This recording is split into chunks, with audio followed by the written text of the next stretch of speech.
the prince of a poor kingdom Infante Dom Henrique of Portugal, known to history as Prince Henry the Navigator, was born in 1394, the third surviving son of King John I of Portugal. He was a member of the new House of Aviz, a dynasty that had secured Portugal's independence from its powerful neighbor, Castile. But the Portugal of Henry's youth was a small, poor kingdom on the very edge of Europe, with its back to the continent and its face to the vast, unknown Atlantic Ocean. Henry was a complex and driven man. He was a devout and ascetic Christian, the Grand Master of the Military Order of Christ, the Portuguese successor to the Knights Templar, and he was deeply imbued with the crusading spirit. He was also a pragmatic prince who understood that his small country's only path to wealth and power lay not in European wars, which it could not afford, but in the sea. He was a man caught between the medieval world of crusading chivalry and the emerging modern world of commerce, science, and exploration. His life's great mission began with a military campaign.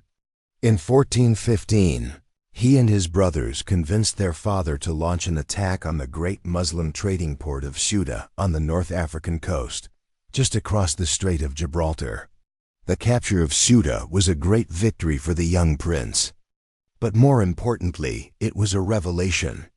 In Ceuta, Henry heard first-hand accounts from merchants and prisoners about the vast, mysterious continent of Africa that lay to the south. He learned of the trans-Saharan trade routes, the caravans, that brought immense quantities of gold, ivory, and enslaved people from the sub-Saharan kingdoms to the Mediterranean world. He heard whispers of the legendary Christian kingdom of Prester John, a mythical lost ally who, it was hoped, could help Christendom outflank the forces of Islam. This glimpse into a world beyond the known horizon ignited Henry's imagination and set the course for the rest of his life. The school at Sagres. Henry would never personally sail on the great voyages he inspired. His genius was not as a captain, but as a patron, a strategist, and a tireless organizer. On the windswept rocky promontory of Sagres, the southwesternmost point of Portugal and of Europe, he established a court dedicated to the science of exploration. This school at Sagres was not a formal university, but a dynamic center of maritime innovation. Henry gathered the most brilliant minds he could find, experienced Italian sea captains, Jewish cartographers who had access to the best maps from the Arab world, astronomers who could teach sailors to navigate by the stars, and shipbuilders who could design new and better vessels. He sponsored the creation of more accurate charts, portolans, improved navigational instruments like the quadrant, and most crucially, he championed the development of a new kind of ship. This new vessel was the caravel. It was a revolutionary design, small, light, and fast. Unlike the square-rigged trading ships of the medieval era, which were clumsy and could only sail with the wind behind them, the caravel, with its distinctive lateen, triangular sails, could sail much closer to the wind. This crucial innovation meant that Portuguese sailors could now venture south along the African coast with the confidence that they could actually sail back home against the prevailing northerly winds. The caravel was the key that would unlock the Atlantic, overcoming the Sea of Darkness. For centuries, European knowledge of the Atlantic coast of Africa had stopped at a forbidding place called Cape Bajador. To medieval sailors, this was a point of no return. It was a place of treacherous currents, violent storms, and shallow, shifting sandbars. But the fear was more than just physical, it was psychological. This was the beginning of the Sea of Darkness, a place where sailors' legends told of sea monsters, of water that boiled under the tropical sun, and of a sun so hot it would turn a white man's skin permanently black. It was the edge of the known world. For over a decade, Prince Henry dispatched expedition after expedition, commanded by knights from his Order of Christ, with the single obsessive goal of rounding Cape Bajador. Year after year, his captains failed. They sailed down the coast, reached the terrifying cape, and, overcome by fear and superstition, turned back. Henry was relentless. He cajoled, he bribed, he commanded. Finally, in 1434, a young and determined captain named Gilleans, one of Henry's own squires, steeled his resolve. Instead of hugging the dangerous coast, he did something radical. He sailed his caravel out west into the open, unknown Atlantic before turning back east. He had successfully bypassed the treacherous currents of the Cape. When he finally landed on the shore south of Bajador, he found not a terrifying wasteland, but a desert coast not unlike the one he had just left. He had not just rounded a cape. He had shattered a psychological barrier that had imprisoned European sailors for a millennium. The Sea of Darkness had been breached. The way south was now opened at the River of Gold and the chains of slavery. With the barrier of Cape Bajador broken, the pace of exploration accelerated dramatically. Each year, Henry's caravels pushed further south along the seemingly endless coast of West Africa, their progress meticulously recorded on new, ever more accurate maps back at Sagres. The initial motives of the crusade and scientific curiosity were soon overshadowed by a far more powerful and tangible lure: profit.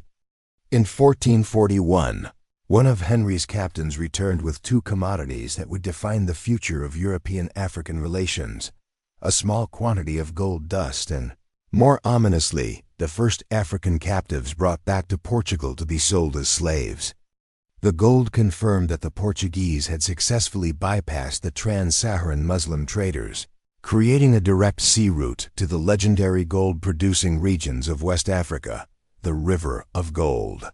This discovery was a massive boost to the Portuguese treasury and fueled a surge of investment in further voyages. But it was the horrifyingly lucrative trade in human beings that expanded most rapidly. By the mid-1440s, regular slave-raiding expeditions were being launched, and the first permanent European trading post, a fort and slave market, was established on the island of Arguin. While Henry may have initially justified this as a way to convert pagans to Christianity, it quickly evolved into a brutal and highly profitable commercial enterprise.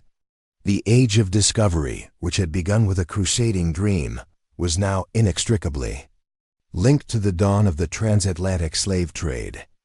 A prince's obsession as the years turned into decades, the methodical exploration of the African coast became the all-consuming obsession of Prince Henry's life. He never married and had no children, pouring all of his immense personal wealth and the vast revenues of the Order of Christ into his project. He was a remote and enigmatic figure, increasingly isolated at his maritime court at Sagres. His efforts were not always popular. The enormous cost of the expeditions, with many ships lost to storms and disease, drew criticism from the Portuguese nobility. They saw his focus on Africa as a costly and strange obsession, a diversion from the more traditional concerns of European politics and warfare. But Henry was protected by his royal status and his unwavering belief in his mission. He was driven by a complex mix of motives. He was still searching for a sea route to the Indies, a way to tap into the fabulously wealthy spice trade and cut out the Venetian and Muslim middlemen. He was still driven by his crusading zeal, dreaming of linking up with the mythical Christian kingdom of Prester John to launch a grand two-front crusade against Islam. And he was driven by a genuine Renaissance-era thirst for knowledge, a desire to simply know what was beyond the horizon, to map the unknown and replace myth with facts. These intertwined motives, God, gold, and glory, would become the driving forces for the entire age of exploration that he initiated. The final push by the late 1450s, Henry's health was failing, but his captains were making remarkable progress.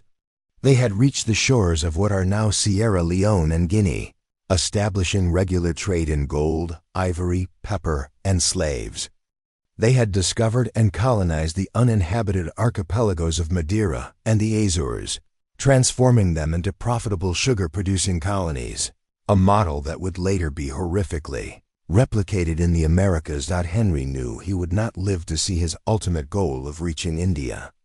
His great contribution was not in completing the quest, but in building the system, the knowledge, and the institutional willpower to make it possible. He had created a self-sustaining enterprise, a national project that now had a momentum of its own, driven by the lure of immense profits. He had trained 2 generations of Portuguese sailors, men who had lost their fear of the open ocean and were equipped with the best ships, maps, and navigational techniques in the world. Death of the navigator Prince Henry the Navigator died in 1460 at his lonely outpost at Sagres. He had devoted more than 40 years of his life to a single, relentless purpose. At the time of his death, his ships had explored some 2,000 miles of the African coastline, but they were still not even halfway to the southern tip of the continent.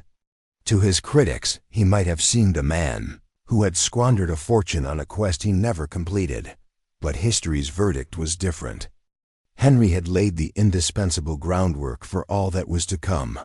The systematic, scientific, and state-sponsored approach to exploration that he pioneered was his true innovation. After his death, the Portuguese crown took over his project, and his work continued. Just 28 years later, Bartholomew Dias, using the knowledge and experience accumulated under Henry's patronage, would finally round the Cape of Good Hope.